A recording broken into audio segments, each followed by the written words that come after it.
Ladies and gentlemen, welcome back to the lab. Today we have some very special news. Lots of things have been released this week that I'd like to explain to you guys and just share the excitement for some of the new changes in the game and some of the events coming up. So first of all, let's talk about Pokemon Go Fest. We have dates, we have cities. Very exciting stuff, and this is actually a lot sooner than they normally release this information. Sometimes we don't get this information until, I remember one year it was like May for, I think, a July or August Go Fest. But we're here in early December for June Go Fests. That's 6 months ahead of time. That's pretty remarkable. So there's 3 locations around the world, and there is going to be a global as well. So the first location is going to be Tokyo, and the dates are going to be Friday, May 29th until June 1st, Monday, and the citywide will begin on May 25th, Monday. So you could be playing Go Fest for 8 days? That's pretty insane. I've never seen that before, and I'm wondering if it's a typo since it's very early information, but I don't think it's a typo. So in Tokyo, Monday, May 25th until Monday, June 1st, 2026. That's wild. Then we have Go Fest coming back to Chicago at Grant Park. I am so stoked for this. I love Chicago. I think it's fantastic. And that's going from Thursday, June 4th until Sunday, June 7th, 2026. Very exciting. Just the very next week from Tokyo. And then last but not least, we have Copenhagen, Denmark, going from Thursday, June 11th until Sunday, June 14th. I am so very happy about this. I think these are 3 great cities. I think it's going to be a very epic summer. And yeah, we have no other information. We just have the dates and the cities, which is way more than we normally have at this point. So I'm super stoked about that. Next, we're going to talk about remote trades. Remote trades in Pokemon Go are coming with the feature Forever Friends, which you'll need 90 interactions in order to hit Forever Friends from best friends. So it's going to take a lengthy amount of time. If you're doing the 90 interactions, it's 3 months, but if you've been doing the weekly challenges, you get +7 hearts for each buddy that is in the group of 4 with you. So that is a very easy way to get a head start on the 90 interactions. It's very nice. So remote trades. So if you're not communicating with if you're not able to communicate with the person that you'd like to remote trade with, if you don't have any sort of messaging capabilities, if you're not using, or if the other person's not using Campfire to message, there are ways you can decide on which Pokemon you'd like to trade and what they would like to trade you. You can select up to 3 Pokemon for a remote trade, and as Forever Friends, you can see each other's tagged Pokemon. So within a tagged list of, say, Pokemon you're willing to trade, or trade, like if you just put trade as a tag, people can go under that tag and select what they want, and vice versa. You can go in and select what you want from that tag as well. So that is pretty cool. And you each select 1 to trade, and then you both confirm or cancel, and the offer will expire within 48 hours. Pretty generous amount of time. And besides the regular trade rules, you can't remote trade Pokemon caught in the last 30 days. So they can't be brand new Pokemon. So there's already a little bit of a cap on that. Also, if you guys are lucky friends, then that remote trade will be lucky, guaranteed. So that will carry over, so that's nice. And remote trades do not count as special trades, no matter what Pokemon you're trading, which is crazy. I'm shocked that that's one of the aspects of this. It's pretty nuts.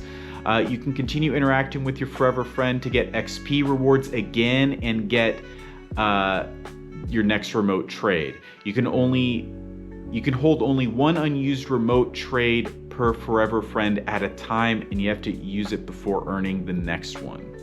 And the XP that you get for a Forever Friend is 150,000. Friendship points track your progress with other trainers. You can earn up to 1 point per friend each day by battling, trading, sending gifts, or similar interactions. So that's basically the same as, you know, the way that we do things right now. But you can get the 7 points by doing the weekly challenges together. So that's technically 2 points per day, because if you think of the +7, that's 1 per day because it's a weekly thing.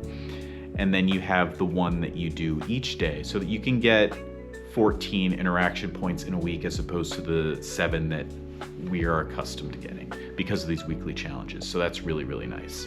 The friend list limit will also be increased to 650 over the next several weeks in increments of 50. And yeah, I am so stoked. There's so many friends I have around the world that I have not been able to see, I haven't even met, and I'll be able to finally be able to trade with them. So very stoked for this new feature. Also, I would like to talk about Safari Zone this weekend. I am going to Miami Safari Zone. I will be going just for Saturday. I'm literally flying in really early Saturday morning and then leaving Saturday night. It's gonna be a whirlwind, but it's gonna be fun. It is my hometown. That's where I was born and raised. So I'm stoked to even get the medal that says Miami Safari Zone on it. But there's going to be lots of interesting things. We're going to get so basically Safari Zone will be taking place in 3 different cities this coming weekend.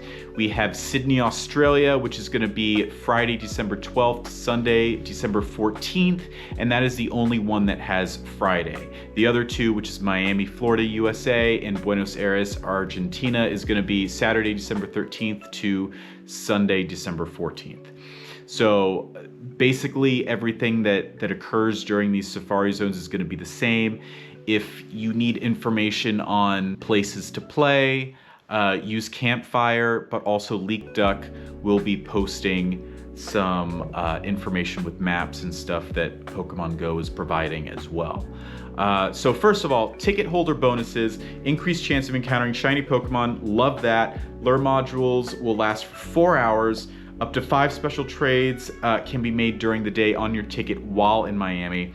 Trades are 50% less Stardust, and your buddy may find the City Safari exclusive Tiny Compass souvenir. That is cool. I hope that doesn't have to be in line with the 3 days, the souvenir that you get every 3 days. I hope it just automatically happens, even if you've just claimed a souvenir like the day before, but we'll see. There's also going to be add-ons. There's a Raid Lover add-on for $6. You get up to 12 free raid passes per day, additional 5,000 XP for completing raids, 3 additional candy awarded for catching Pokemon in 5-star raids and Mega Raids, 1 additional Candy XL awarded for catching Pokemon in 5-star raids and Mega Raids.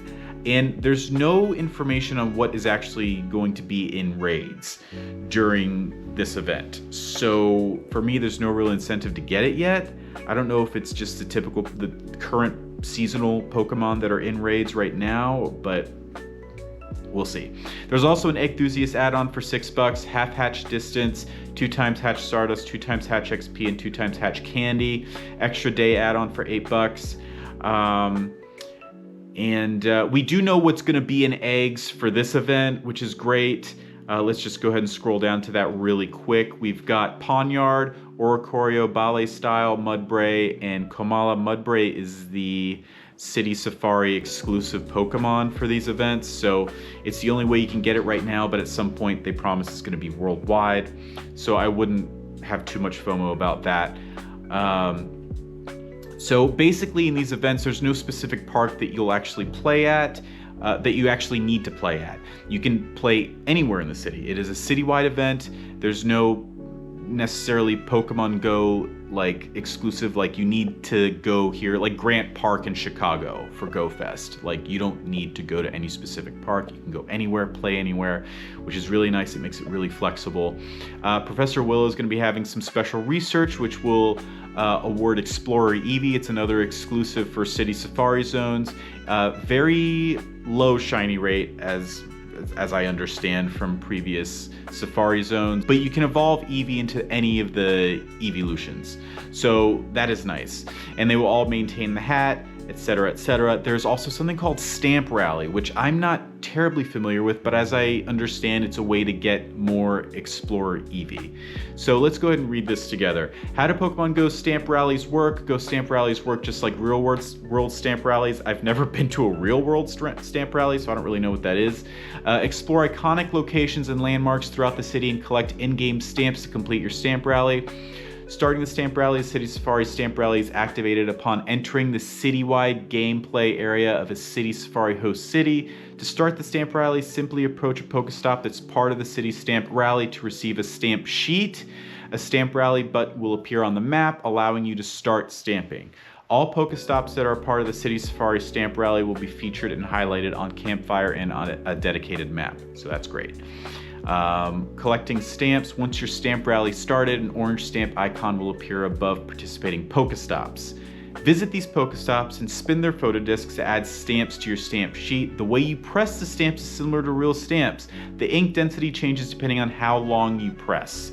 Stamps will also display the Pokestop's name and date. Stamp's appearance will vary depending on how you press and cannot repress a stamp. You can collect up to 8 stamps as part of the Stamp Rally. For each stamp, you'll get an encounter with Eevee wearing an Explorer hat. Can be completed once daily during the event hours. So you can do this for however many days you're going to the Safari Zone.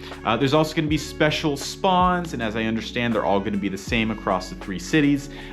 You've got Unknown, B, M, and S, and they will be able to be shiny. Basically, every Pokemon here can be shiny except for Gossifleur. So we've got Shuckle, Skarmory, Trapinch, Kricketot, Timburr, Scraggy, Emolga, Litwick, Pawniard, Skrelp, Amara, Oricorio Bale Style, Marini, Mudbray, Fomantis, Komala, Bruxish, and Gossifleur. So decent pool. Honestly, like, I wouldn't feel too much FOMO about not being able to catch any of those, but there's going to be an increased shiny rate, so that's nice. I mean, honestly, like, from this list, like, there's not too much I want. I need Bruxish. I don't have the shiny for that, so that's needed. I need, I'd like another Oricorio. I'll take another Mudbray. The Oricorio and the Mudbray were traded to me.